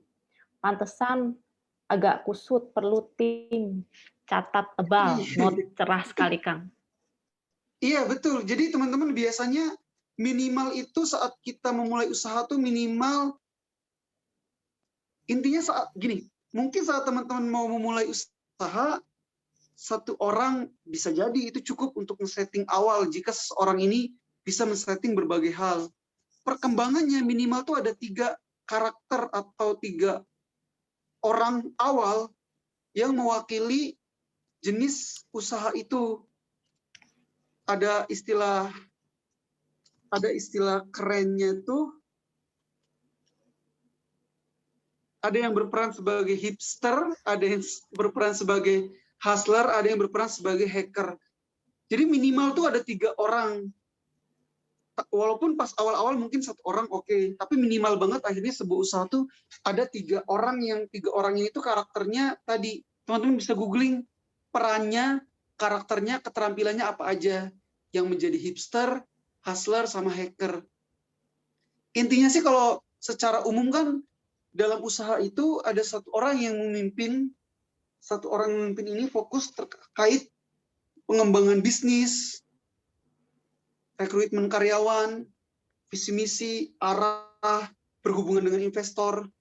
Terus ada 1 orang lagi yang fokus ke bagaimana penyempurnaan produk dan layanan itu sendiri, dan teknologinya jika memang ada terkait itu. Dan ntar ada lagi 1 orang yang fokus terhadap penetrasi ke pasar. Seperti itu. Gitu teman-teman. Jadi saat ada yang baru mau memulai usaha, ya mungkin awal-awal di setting sendiri mangga, tapi minimal ada 3 orang. Aku pribadi pun 3 orang.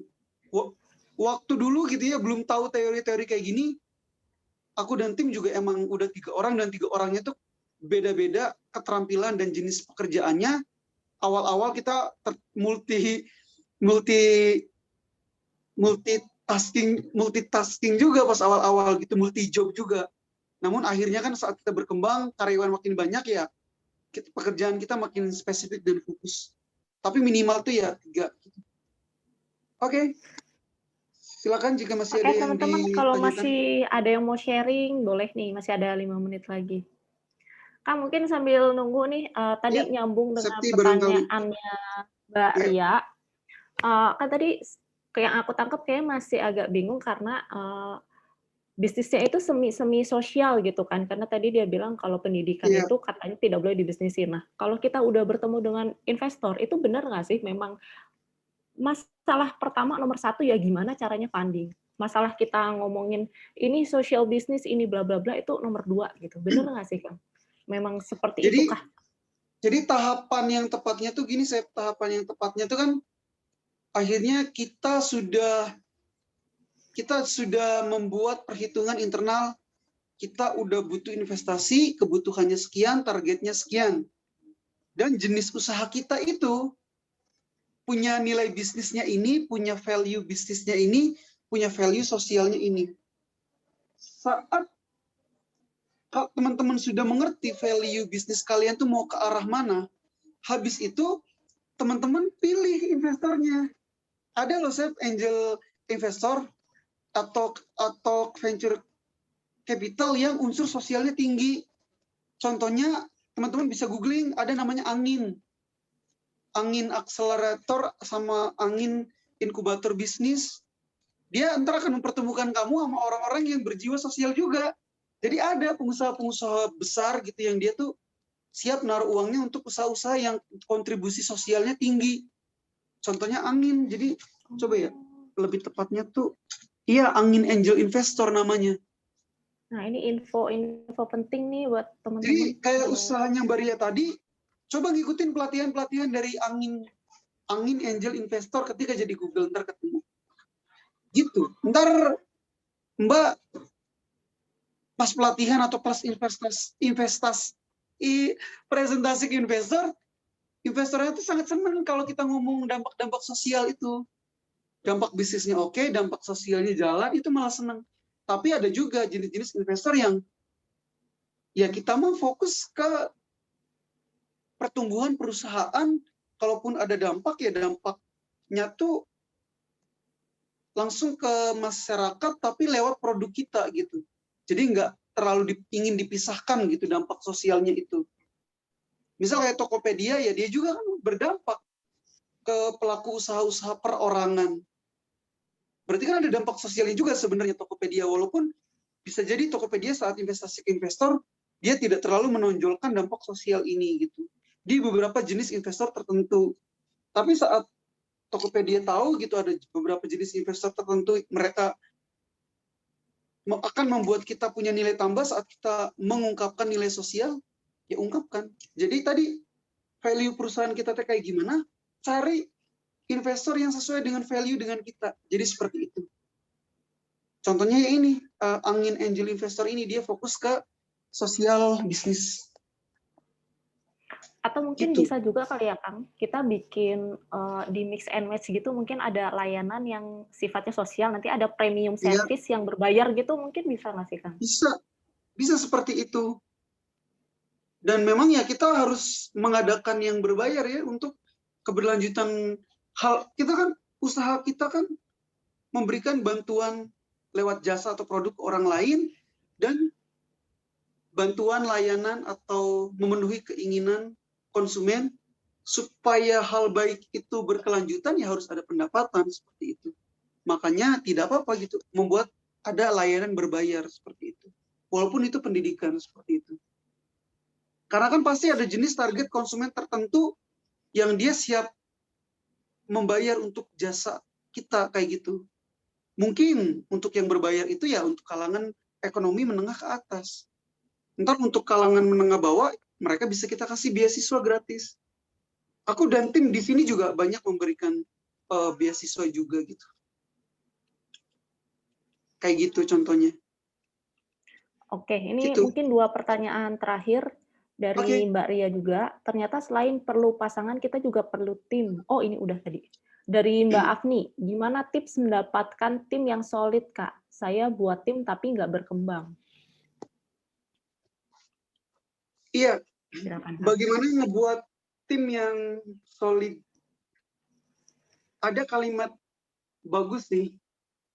Ini filosofi dasarnya dulu ya. Ada filosofi yang bagusnya tuh pernah mendengar gitu sebuah kalimat gitu dari salah satu tokoh lah di Indonesia seperti itu.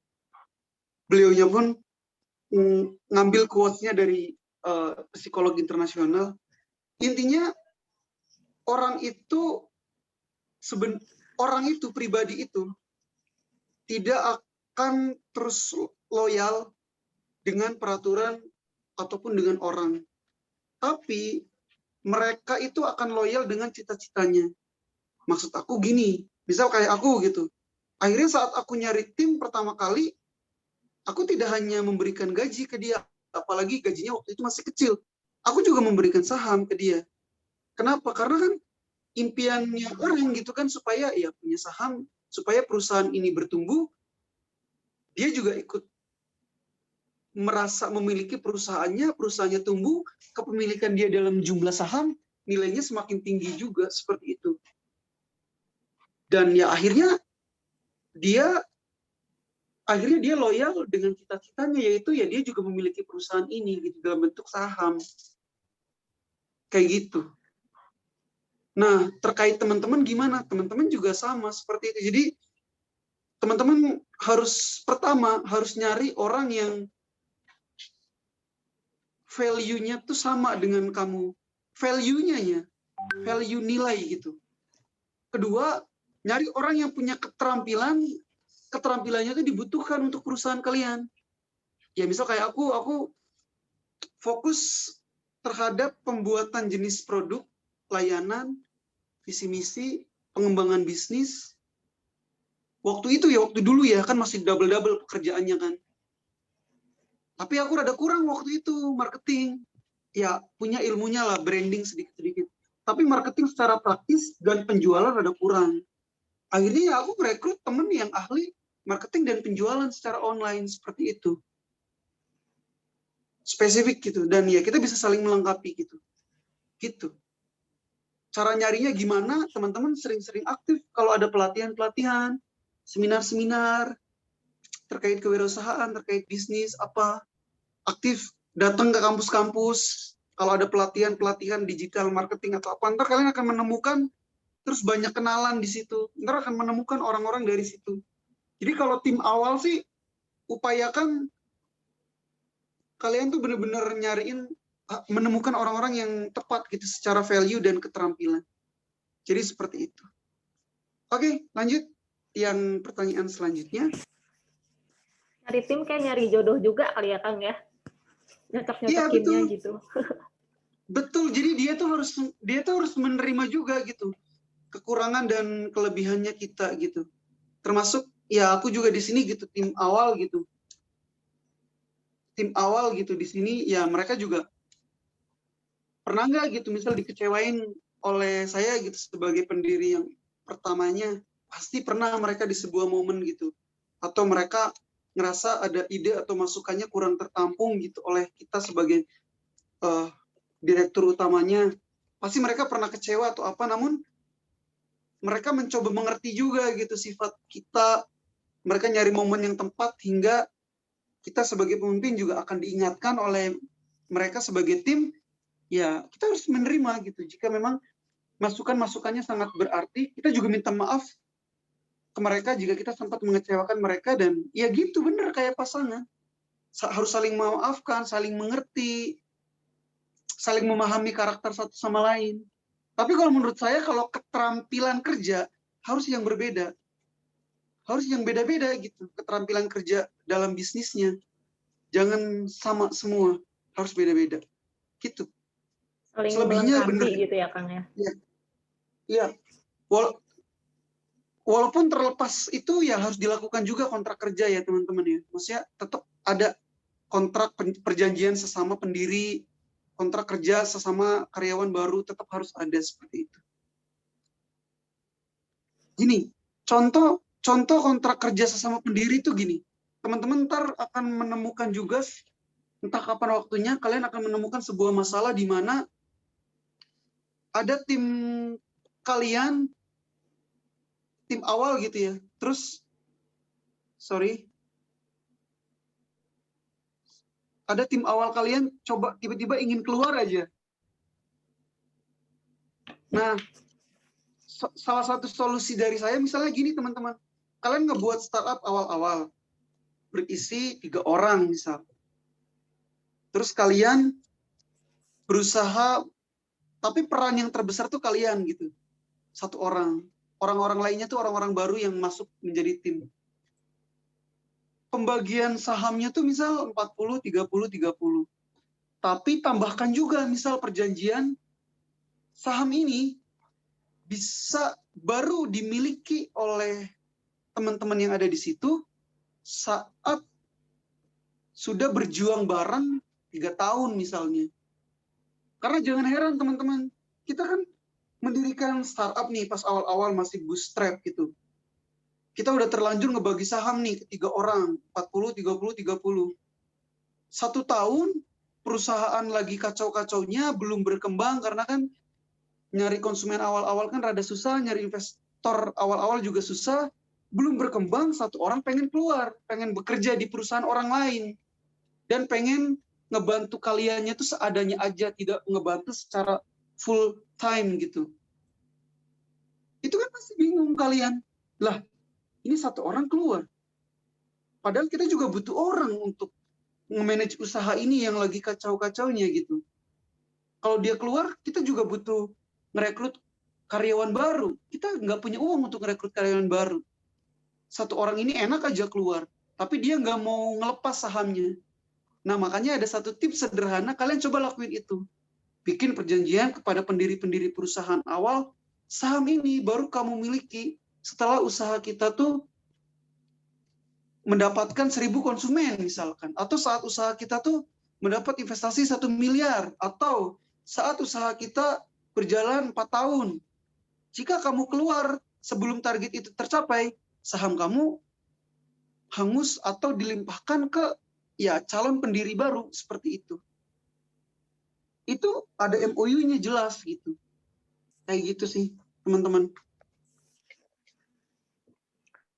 Oke, siap. Semoga teman-teman juga kena ya insight-nya dari Kang Ade. Berarti kita juga perlu match antara bisnis kita dengan investor gitu ya, Kak ya. Iya, betul. Tadi kata Kang Ade ya, Kang, ternyata ada venture capital yang juga punya concern ke social business. Tadi namanya Angin Foundation ya, Kang? Angel Investor. Angel Investor. Bukan nama ininya, nama venture capitalnya. Iya, Angin Angel Investor. Ini aku lagi di googling. Itu. Angin spasi Angel spasi Investor. Aku salah nulis berarti dia di memang referensi. konsepnya Angel Investor, Kang? Iya, tapi ya bisa miliaran juga seperti itu. Wow. Bisa keren. Memberikan investasi miliaran juga. Oh ya, keren banget. Oke deh, kayaknya mungkin cukup ya teman-teman untuk hari ini. Ya. Semoga teman-teman juga dapat banyak insight. Kayak saya juga secara pribadi dapat banyak banget insight dari Kang Ade hari ini. Dan teman-teman juga terima kasih yang tadi udah sharing. Juga jadinya nambah insight untuk kita dan nambah informasi baru untuk kita semua. Jadi kita bisa sama-sama belajar. Nah untuk Kang Ade, terima kasih banyak Kang. Sharingnya udah beberapa kali nih Kang Ade sharing sama kita. Semoga kedepannya makin sukses ya Kang Ade ya. Berbalik banyak ilmu, berkah, dan kesuksesan untuk Kang Ade, karena suka berbagi juga sama kita semua. Dan kedepannya semoga nanti ada sesi-sesi selanjutnya ya Kang ya, jangan bosan untuk berbagi ilmu dengan kita. Mungkin nanti ditambah lagi sama sesinya Mas Abdul Halim dan teman-teman yang lain. Dan nanti juga teman-teman stay tune terus ya di Instagram kita, karena kita ada banyak kegiatan, nggak hanya ngebahas mengenai permodalan, tapi banyak banget kegiatan kita. Dan tadi juga sempat diinfokan teman-teman yang mau gabung untuk masuk ke komunitas kita, bisa ikut dulu kompetisinya. Nah, sekarang ini lagi dibuka Astra Startup Challenge Batch 6. Informasi detailnya ada di Instagram kita, bisa dicek gimana caranya untuk gabung, dan nanti setelah jadi alumni baru akan masuk ke komunitas kita ini gitu. Terima kasih semuanya teman-teman, semoga sehat selalu, Kang Ade sehat selalu, sukses selalu, kita ketemu lagi di kesempatan yang lain. Saya Septiani Haryono, mohon maaf kalau ada salah-salah kata ya teman-teman ya. Mungkin kita tutup saja. Wassalamualaikum warahmatullahi wabarakatuh. Waalaikumsalam warahmatullahi wabarakatuh.